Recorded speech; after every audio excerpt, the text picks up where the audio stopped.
अस्सलाम वालेकुम। आजकल बच्चों को डोनट्स तो याद हैं, लेकिन गुलगुले शायद भूल चुके हैं। तो मैं उन पुरानी यादों को, पुरानी रेसिपीज़ को याद दिलाने की खातिर ख़ास तौर पर लेकर आई हूँ ये दो तरह के गुलगुले। एक हैं बिल्कुल ट्रेडिशनल और दूसरे हैं इनोवेटिव। तो चलिए शुरू करते हैं इन्हें बनाना। बहुत ही मज़ेदार से हैं। तो सबसे पहले देखिए 200 ग्राम गुड़ को ये ले रहे हैं, कट करके ले लेंगे। उसमें हम डाल देंगे पौन कप पानी। ठीक है, पौन कप पानी डालकर इसे अच्छी तरह से घोल लेंगे, यानी गुड़ को पिघला लेंगे। उसमें ऐड कीजिए 1 टीस्पून इलायची पाउडर और 1 टीस्पून सौंफ ऐड कीजिए। उसके बाद इसमें डाल दीजिए half tea spoon baking soda और अच्छी तरह से मिक्स कर लीजिए। गुड़ पिघल जाना चाहिए। ठीक है, गुड़ पिघलने के बाद हम इसमें डालेंगे ये गेहूं का आटा। ठीक है, गेहूं का आटा डालते जाइए और इसकी कंसिस्टेंसी यानी थोड़ा सा उसका जो गाढ़ा सा घोल बनने तक आप इसमें गेहूं का आटा डालते जाइए। ठीक है, इसकी मिठास को बैलेंस कीजिए और बैलेंस भी होनी चाहिए और उसके बाद एक गाढ़ा सा घोल बनना चाहिए। तब तक आप इसमें गेहूं का आटा डालें और इसे इस तरह से फेंटते रहें। ठीक है, तो देखिए ये इसे अच्छी तरह से आप फेंट लीजिए और फेंटने के बाद हमने इसे रख देना है। और हाँ, फेंटते वक्त याद रखिए कि आपने एक ही डायरेक्शन में फेंटना है, आपने सिर्फ क्लॉकवाइज ही फेंटना है। फिर उसके बाद तेल गरम कीजिए और इस गुलगुले फ्राई करना शुरू कीजिए। इसे आराम से डालिए और मीडियम फ्लेम पर आप इन्हें फ्राई कीजिए।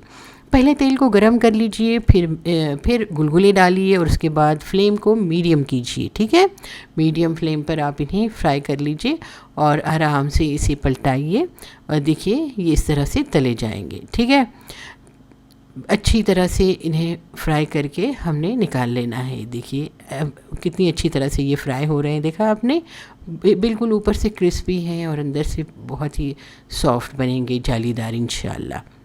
तो इस तरह से आपने सारे गुलगुले फ्राई करके निकाल लेना है। ठीक है, तो ये हमारे गुलगुले बनकर तैयार हो गए हैं, बिल्कुल ऑथेंटिक। अब मैं आपको इनोवेटिव बता रही हूँ, जो मेरा अपना स्टाइल है। अब 1 कप शक्कर लीजिए, इसमें 1 कप दूध ऐड कीजिए और इसे अच्छी तरह से मिक्स कर लीजिए। शक्कर पिघलने के बाद हम इसमें ऐड करेंगे 2 ब्रेड के स्लाइसेस और इसे हम इसको नरम कर लेंगे, यानी इसे घोल लेंगे। ब्रेड स्लाइसेस को भी दूध में अच्छी तरह से घोल लीजिए। ब्रेड स्लाइसेस की वजह से गुलगुले स्पंजी भी बनेंगे और बहुत ही टेस्ट भी अच्छा आएगा।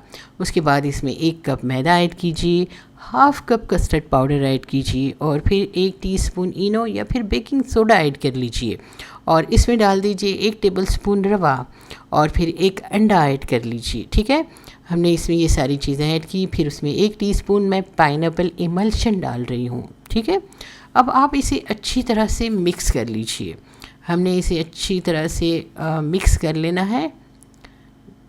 देखिए इस तरह से मिक्स कर लें और उसमें डाल दीजिए 2 टेबलस्पून कच्चा नारियल, यानी कच्चे नारियल को कट करके मैंने डाला है। आप चाहें तो सूखा नारियल भी ऐड कर सकते हैं। देखिए इसकी कंसिस्टेंसी इस तरह है। अब हमने इसे फ्राई कर लेना है। इस तरह से गुलगुले फ्राई करना शुरू कीजिए और फिर इसे भी आप मीडियम फ्लेम पर फ्राई कीजिए। ठीक है, पहले हमने तेल गरम करना है, उसके बाद मीडियम फ्लेम पर फ्राई करना है। तो तलते वक्त आप कुछ इस तरह से मूवमेंट कीजिए तो ये बिल्कुल गोल गोल होंगे। देखिए मैं जिस तरह से कढ़ाई में कर रही हूँ ना, बस इस तरह से गोल गोल करते जाइए और फिर आप देखें कि गुलगुले का शेप कितना अच्छा आता है। सारे गुलगुले बहुत ही अच्छे से गोल बनेंगे। देखा आपने, ये हमारे दूसरी टाइप के गुलगुले बनकर तैयार हैं। अब हम इस पर शक्कर छिड़क देंगे। शक्कर का पाउडर, शक्कर को पीसिए और इस तरह से छिड़क दीजिए। अब देखिए मैं आपको खोल कर बता रही हूँ कितने जालीदार बने हैं। देखिए ये भी अंदर से कितने अच्छे लग रहे हैं, बिल्कुल अभी खाने को दिल कर रहा है ना। तो बहुत ही परफेक्ट और बहुत ही मज़ेदार से ये 2 टाइप के गुलगुले बनकर तैयार हैं। एक है बिल्कुल ट्रेडिशनल पुराने स्टाइल के गुलगुले, ये भी बहुत मज़ेदार लगते हैं। ये कई तरह के ओकेजन्स पर ये बनाए जाते हैं।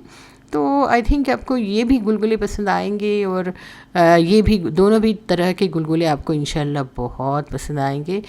तो इन्हें ट्राई कीजिए। अपनी राइस रेसिपी के बारे में ज़रूर लिखिए, अपने बच्चों को बताइए इन गुलगुलों के बारे में, क्योंकि ये ऐसी रेसिपीज़ हैं जो हम भूलते जा रहे हैं।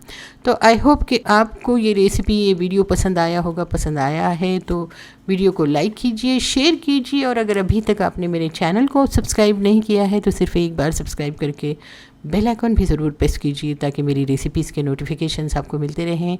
इंशाल्लाह फिर मिलती हूँ एक नई और यूज़फुल रेसिपी के साथ। Thank you.